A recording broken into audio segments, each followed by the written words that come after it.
Ngay lúc này, trên các thị trường tài chính toàn cầu, một quá trình tái định giá âm thầm nhưng có tính cấu trúc đang diễn ra. Không ồn ào như các cú sập chứng khoán, không gây sốc như khủng hoảng ngân hàng, nhưng đủ sâu để làm thay đổi cách thế giới nhìn nhận về một kim loại từng bị xem là phụ trợ: bạc. Theo các nguồn dữ liệu công khai, trong những tuần đầu năm 2026, giá bạc quốc tế đã vượt mốc 100 USD mỗi ounce. Đây là ngưỡng tâm lý mà giới phân tích nhiều năm qua cho rằng khó xảy ra trong điều kiện bình thường. Điều đáng chú ý là biến động này không đến từ một sự kiện đơn lẻ, mà là kết quả của nhiều áp lực cùng hội tụ trong chuỗi cung ứng toàn cầu.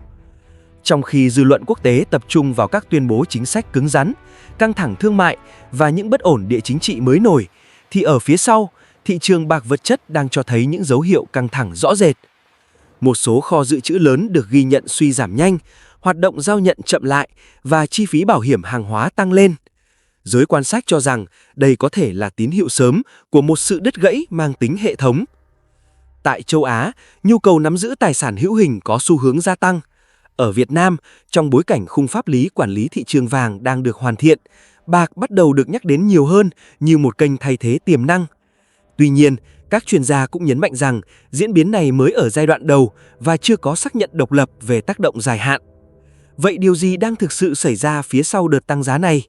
Liệu đây chỉ là một chu kỳ biến động ngắn hạn hay là dấu hiệu của một cơn bão hoàn hảo đang hình thành trong chuỗi cung ứng, năng lượng và tài chính toàn cầu?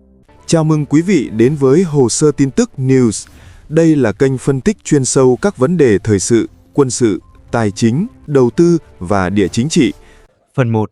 Cú sốc thị trường và hiệu ứng bình thông nhau tại Việt Nam. Bước sang tháng 1 năm 2026, thị trường tài chính toàn cầu ghi nhận một hiện tượng hiếm gặp. Giá bạc tăng nhanh và mạnh trong thời gian ngắn, vượt qua nhiều kịch bản dự báo trước đó. Theo các nguồn dữ liệu công khai từ các sàn giao dịch hàng hóa quốc tế, mức tăng này diễn ra đồng thời với sự gia tăng biến động ở nhiều thị trường khác, từ năng lượng, kim loại cơ bản cho tới tiền tệ. Giới quan sát cho rằng, điểm khác biệt của đợt tăng giá bạc lần này không nằm ở tốc độ mà ở bối cảnh. Thay vì xuất phát từ một cú sốc kinh tế đơn lẻ, bạc tăng giá trong một môi trường mà nhiều yếu tố rủi ro cùng lúc tích tụ. Chuỗi cung ứng toàn cầu chưa phục hồi hoàn toàn sau các gián đoạn kéo dài. Chính sách tiền tệ tiếp tục trong trạng thái thắt chặt chọn lọc và niềm tin vào một số tài sản tài chính truyền thống có dấu hiệu suy giảm. Theo ghi nhận từ thị trường quốc tế, ngày 23 tháng 1 năm 2026 được xem là một mốc đáng chú ý khi giá bạc vượt ngưỡng 100 USD mỗi ounce. Đây là mức giá từng được xem là kịch bản biên trong nhiều báo cáo phân tích trước đây. Một số trung tâm giao dịch kim loại quý tại châu Á, trong đó có Ấn Độ, ghi nhận tình trạng căng thẳng thanh khoản cục bộ. Theo các nguồn tin địa phương, một số doanh nghiệp kinh doanh bạc gặp khó khăn trong việc đáp ứng các yêu cầu ký quỹ khi giá biến động nhanh, dù chưa có xác nhận độc lập về quy mô ảnh hưởng trên toàn hệ thống. Ở Trung Quốc và một số nền kinh tế châu Á khác, nhu cầu đối với bạc vật chất có xu hướng tăng. Giới phân tích cho rằng, điều này phản ánh tâm lý tìm kiếm tài sản hữu hình trong bối cảnh bất định gia tăng. Một số nhà máy chế tác và tinh luyện kim loại quý được ghi nhận hoạt động với công suất cao hơn thông thường để đáp ứng nhu cầu thị trường. Tuy nhiên, các chuyên gia cũng lưu ý rằng sự gia tăng này có thể mang tính thời điểm và cần thêm dữ liệu để đánh giá xu hướng dài hạn. Tại Việt Nam, diễn biến của thị trường bạc trong giai đoạn này chịu ảnh hưởng rõ rệt từ yếu tố tâm lý và chính sách. Theo các văn bản pháp lý đã được công bố, khung quản lý thị trường vàng đang trong quá trình hoàn thiện với mục tiêu minh bạch hóa và ổn định thị trường. Trong bối cảnh đó, bạc bắt đầu được một bộ phận nhà đầu tư cá nhân quan tâm như một kênh thay thế, do mức giá thấp hơn và cơ chế quản lý hiện tại ít chặt chẽ hơn so với vàng. Giới quan sát trong nước mô tả hiện tượng này như một hiệu ứng bình thông nhau. Khi dòng tiền gặp rào cản ở một thị trường, nó có xu hướng tìm đến những kênh khác có cảm nhận là linh hoạt hơn. Theo các nguồn công khai từ một số doanh nghiệp kinh doanh kim loại quý, giá bạc trong nước ghi nhận những đợt điều chỉnh tăng nhanh trong thời gian ngắn. Tuy nhiên, cần nhấn mạnh rằng thị trường bạc nội địa có quy mô nhỏ và mức biến động có thể bị khuếch đại bởi tâm lý đám đông. Một số hình ảnh được chia sẻ trên mạng xã hội cho thấy người dân xếp hàng mua bạc tại các cửa hàng lớn ở Hà Nội và thành phố Hồ Chí Minh. Dù vậy, các chuyên gia khuyến cáo không nên suy diễn quá mức từ các hiện tượng mang tính cục bộ này. Theo họ, sự quan tâm tăng lên chưa đồng nghĩa với một sự dịch chuyển tài sản quy mô lớn và bền vững. Ở cấp độ toàn cầu, một yếu tố khác được giới phân tích theo dõi sát là tình trạng dự trữ bạc tại các kho lớn. Theo dữ liệu công khai, lượng bạc sẵn sàng giao nhận tại một số trung tâm lưu ký quốc tế có dấu hiệu giảm trong thời gian ngắn. Dù các con số này cần được đặt trong bối cảnh vận chuyển và tái phân bổ hàng hóa, nhiều chuyên gia cho rằng đây là tín hiệu đáng chú ý, phản ánh áp lực gia tăng lên thị trường vật chất. Tổng hợp các yếu tố trên cho thấy cú sốc giá bạc đầu năm 2026 không phải là một hiện tượng đơn lẻ, mà là kết quả của sự tương tác giữa tâm lý thị trường, chính sách và những căng thẳng tiềm ẩn trong chuỗi cung ứng. Tuy nhiên, câu hỏi quan trọng vẫn còn bỏ ngỏ, liệu những áp lực này đến từ đâu và có mang tính cấu trúc hay không? Để trả lời, cần nhìn sâu hơn vào những thay đổi đang diễn ra ở cấp độ quốc gia và địa chính trị, đặc biệt là tại các trung tâm sản xuất và tiêu thụ lớn nhất thế giới. Phần 2. Chính sách tài nguyên, địa chính trị và áp lực lên chuỗi cung ứng toàn cầu. Để hiểu rõ hơn bản chất của đợt biến động trên thị trường bạc, nhiều chuyên gia cho rằng cần dịch chuyển góc nhìn khỏi các biểu đồ giá ngắn hạn và tập trung vào những thay đổi đang diễn ra ở cấp độ chính sách và địa chính trị. Trong những năm gần đây, bạc ngày càng được nhìn nhận không chỉ như một kim loại quý mà còn là nguyên liệu đầu vào quan trọng đối với nhiều ngành công nghiệp chiến lược. Theo các nguồn thông tin công khai, từ đầu năm 2026, Trung Quốc bắt đầu áp dụng một số điều chỉnh trong cơ chế quản lý và xuất khẩu các sản phẩm liên quan đến bạc. Các quy định mới được cho là đặt ra yêu cầu cao hơn đối với doanh nghiệp tham gia xuất khẩu, đặc biệt về quy mô sản xuất và khả năng đáp ứng các tiêu chuẩn trong nước. Giới quan sát nhận định rằng, mục tiêu chính của các biện pháp này là ưu tiên đảm bảo nguồn cung cho nhu cầu nội địa, nhất là trong bối cảnh Trung Quốc đẩy mạnh các chương trình phát triển công nghiệp xanh và công nghệ cao. Trong nhiều báo cáo phân tích, bạc được nhắc đến như một vật liệu khó thay thế trong sản xuất pin mặt trời, thiết bị điện tử chính xác và một số ứng dụng liên quan đến hạ tầng năng lượng. Theo ước tính từ các tổ chức nghiên cứu ngành, nhu cầu bạc cho lĩnh vực năng lượng tái tạo dự kiến tiếp tục tăng trong giai đoạn 2026-2030. Tuy nhiên, các chuyên gia cũng lưu ý rằng những con số dự báo này phụ thuộc lớn vào tốc độ triển khai dự án và chính sách hỗ trợ của từng quốc gia. Khi nguồn cung từ một trong những quốc gia sản xuất lớn có xu hướng được giữ lại trong nước nhiều hơn, thị trường toàn cầu bắt đầu cảm nhận áp lực. Một số nhà nhập khẩu tại châu Á và châu Âu cho biết thời gian giao hàng kéo dài hơn và chi phí logistics tăng nhẹ so với cùng kỳ. Dù các hiện tượng này chưa đủ để khẳng định một sự đứt gãy chuỗi cung ứng toàn diện, chúng phản ánh mức độ nhạy cảm ngày càng cao của thị trường bạc. Song song với yếu tố chính sách tài nguyên, bối cảnh địa chính trị quốc tế cũng góp phần làm gia tăng bất định. Trong thời gian gần đây, một số đề xuất và tuyên bố liên quan đến chiến lược tài nguyên và lãnh thổ tại khu vực Bắc Cực thu hút sự chú ý của dư luận. Greenland, với trữ lượng khoáng sản đáng kể và vị trí chiến lược, được nhắc đến nhiều hơn trong các cuộc thảo luận chính sách. Tuy nhiên, cần nhấn mạnh rằng, phần lớn các kịch bản xoay quanh khu vực này hiện mới dừng ở mức thảo luận và chưa có xác nhận độc lập về khả năng triển khai trong thực tế. Theo giới phân tích, chỉ riêng việc các chủ đề địa chính trị nhạy cảm được đưa ra công khai cũng đủ để tác động đến tâm lý thị trường. Nhà đầu tư có xu hướng phản ứng trước rủi ro tiềm ẩn, đặc biệt trong bối cảnh niềm tin vào trật tự kinh tế toàn cầu đang chịu nhiều thử thách. Một số chỉ báo tiền tệ cho thấy dòng vốn quốc tế có xu hướng phân bổ thận trọng hơn, dù chưa thể kết luận về một sự dịch chuyển quy mô lớn. Trong môi trường đó, bạc được nhìn nhận như một tài sản vừa mang tính phòng vệ, vừa có yếu tố tăng trưởng nhờ nhu cầu công nghiệp. Tuy nhiên, các chuyên gia cũng cảnh báo rằng không nên đánh đồng bạc với các kim loại chiến lược khác như đất hiếm. Mức độ can thiệp của nhà nước, khả năng thay thế công nghệ và quy mô thị trường của bạc vẫn có những khác biệt đáng kể. Tổng hợp lại, phần lớn các yếu tố đang hỗ trợ giá bạc hiện nay đến từ kỳ vọng về chính sách và rủi ro địa chính trị hơn là từ sự thiếu hụt vật chất đã được xác nhận. Điều này đồng nghĩa với việc thị trường có thể phản ứng mạnh trước thông tin, nhưng cũng dễ điều chỉnh khi các giả định thay đổi.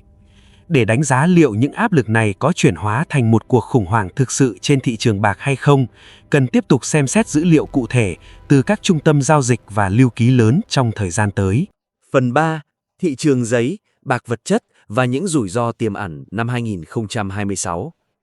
Bên cạnh các yếu tố chính sách và địa chính trị, một chủ đề khác được giới phân tích theo dõi chặt chẽ trong năm 2026 là mối quan hệ giữa thị trường phái sinh bạc và thị trường bạc vật chất. Trong nhiều năm, hai thị trường này vận hành song song và phần lớn thời gian duy trì trạng thái cân bằng tương đối. Tuy nhiên, trong bối cảnh biến động mạnh, sự chênh lệch giữa bạc trên giấy và bạc ngoài đời thực bắt đầu thu hút sự chú ý nhiều hơn. Theo các dữ liệu công khai từ các trung tâm giao dịch hàng hóa, khối lượng hợp đồng bạc được giao dịch trên thị trường phái sinh lớn hơn nhiều lần so với lượng bạc vật chất sẵn sàng giao nhận. Đây không phải là hiện tượng mới và cũng không đồng nghĩa với việc hệ thống đang đứng trước nguy cơ sụp đổ. Tuy nhiên, khi giá biến động mạnh và nhu cầu giao nhận vật chất gia tăng, tỷ lệ này có thể trở thành nguồn gây căng thẳng cho thị trường. Giới quan sát cho rằng, trong những tuần đầu năm 2026, lượng bạc được rút ra khỏi một số kho lưu ký lớn có dấu hiệu tăng so với mức trung bình. Các con số này, dù cần được phân tích trong bối cảnh chu kỳ vận chuyển và tái phân bổ hàng tồn kho, vẫn được xem là chỉ báo quan trọng về tâm lý thị trường. Khi nhà đầu tư ưu tiên nắm giữ tài sản vật chất thay vì các công cụ phái sinh, áp lực lên hệ thống giao nhận có thể gia tăng trong ngắn hạn. Một số quỹ đầu tư chuyên về kim loại quý công bố kế hoạch gia tăng tỷ trọng nắm giữ bạc vật chất trong danh mục. Theo các thông báo chính thức, mục tiêu của các quỹ này là giảm rủi ro đối tác và tăng mức độ minh bạch tài sản. Tuy nhiên, giới phân tích cũng lưu ý rằng quy mô của các quỹ, dù đáng kể, vẫn chỉ chiếm một phần nhỏ so với tổng quy mô thị trường bạc toàn cầu. So sánh với các giai đoạn lịch sử, nhiều chuyên gia nhắc lại bài học từ những biến động mạnh trên thị trường bạc trong thập niên 1980. Dù bối cảnh hiện nay khác xa về cấu trúc tài chính và mức độ quản lý, điểm chung là tâm lý thị trường có thể bị khuếch đại khi nguồn cung vật chất bị cho là hạn chế. Chính vì vậy, các tổ chức quản lý và sàn giao dịch được cho là sẽ theo dõi sát diễn biến để hạn chế rủi ro hệ thống. Ở chiều ngược lại, không ít ý kiến cho rằng lo ngại về sự sụp đổ của thị trường phái sinh đang bị phóng đại. Theo họ, cơ chế thanh toán, bù trừ và các công cụ quản lý rủi ro hiện nay đã được cải thiện đáng kể so với quá khứ. Ngoài ra, phần lớn nhà đầu tư tham gia thị trường phái sinh không có nhu cầu nhận bạc vật chất mà chỉ tìm kiếm công cụ phòng ngừa rủi ro hoặc đầu tư tài chính. Dù vậy, điều không thể phủ nhận là mức độ biến động cao làm gia tăng rủi ro cho nhà đầu tư cá nhân. Biên độ giá cao, chi phí giao dịch tăng và chênh lệch mua bán giãn rộng là những yếu tố có thể ảnh hưởng đến hiệu quả đầu tư trong ngắn hạn. Các chuyên gia khuyến nghị nhà đầu tư cần phân biệt rõ giữa xu hướng dài hạn và các nhịp điều chỉnh kỹ thuật, tránh ra quyết định dựa trên cảm xúc hoặc thông tin chưa được kiểm chứng. Trong bối cảnh đó, thị trường bạc năm 2026 được nhìn nhận như một môi trường vừa có cơ hội vừa tiềm ẩn nhiều thách thức. Những ai tham gia cần có hiểu biết rõ về cấu trúc thị trường, mức độ rủi ro và giới hạn chịu đựng của bản thân. Việc theo dõi sát các dữ liệu công khai từ kho lưu ký, sàn giao dịch và báo cáo của các tổ chức độc lập được xem là yếu tố then chốt để đưa ra quyết định thận trọng. Tóm lại, sự căng thẳng giữa thị trường giấy và thị trường vật chất là một trong những biến số quan trọng của năm 2026, nhưng chưa đủ để kết luận về một kịch bản khủng hoảng toàn diện. Cách thị trường phản ứng trong thời gian tới sẽ phụ thuộc lớn vào dòng dữ liệu thực tế thay vì các giả định mang tính đầu cơ. Đây cũng là nền tảng để chuyển sang phần đánh giá tổng thể và rút ra những kết luận mang tính chiến lược hơn. Đúc kết, bạc trong bối cảnh tái định hình kinh tế toàn cầu. Nhìn lại toàn bộ diễn biến từ đầu năm 2026 đến nay, có thể thấy thị trường bạc đang trải qua một giai đoạn đặc biệt, nơi nhiều yếu tố kinh tế, chính sách và tâm lý cùng lúc giao thoa. Đợt tăng giá mạnh của bạc không đơn thuần là một biến động hàng hóa thông thường, mà phản ánh những thay đổi sâu hơn trong cách thị trường đánh giá rủi ro và giá trị của tài sản hữu hình. Theo các nguồn dữ liệu công khai và phân tích của giới quan sát, có 3 dòng chảy chính đang tác động lên thị trường bạc. Thứ nhất là áp lực từ phía cung, khi một số quốc gia sản xuất lớn điều chỉnh chính sách nhằm ưu tiên nhu cầu trong nước và các ngành công nghiệp chiến lược. Dù chưa thể khẳng định về một sự thiếu hụt vật chất trên quy mô toàn cầu, các dấu hiệu căng thẳng cục bộ trong chuỗi cung ứng cho thấy thị trường đang trở nên nhạy cảm hơn trước các thay đổi chính sách. Thứ hai là sự gia tăng nhu cầu công nghiệp trong các lĩnh vực gắn với chuyển đổi năng lượng và công nghệ. Bạc ngày càng được sử dụng rộng rãi trong pin mặt trời, thiết bị điện tử và hạ tầng năng lượng, khiến vai trò của kim loại này vượt ra khỏi khuôn khổ của một tài sản trú ẩn truyền thống. Tuy nhiên, giới chuyên gia cũng lưu ý rằng nhu cầu công nghiệp có tính chu kỳ và phụ thuộc nhiều vào tốc độ triển khai dự án cũng như tiến bộ công nghệ thay thế. Thứ ba là yếu tố tâm lý và niềm tin thị trường. Trong bối cảnh kinh tế toàn cầu đối mặt với nhiều bất định, từ địa chính trị đến chính sách tiền tệ, một bộ phận nhà đầu tư có xu hướng tìm đến các tài sản hữu hình như một cách đa dạng hóa rủi ro. Điều này phần nào giải thích sự quan tâm gia tăng đối với bạc, đặc biệt tại các thị trường châu Á. Dù vậy, các chuyên gia nhấn mạnh rằng tâm lý đám đông có thể khuếch đại biến động trong ngắn hạn và không nên được xem là nền tảng duy nhất cho các quyết định dài hạn. Tại Việt Nam, bối cảnh thị trường bạc cần được nhìn nhận một cách thận trọng. Khung pháp lý đang trong quá trình hoàn thiện và các phản ứng tâm lý ban đầu có thể tạo ra những biến động cục bộ.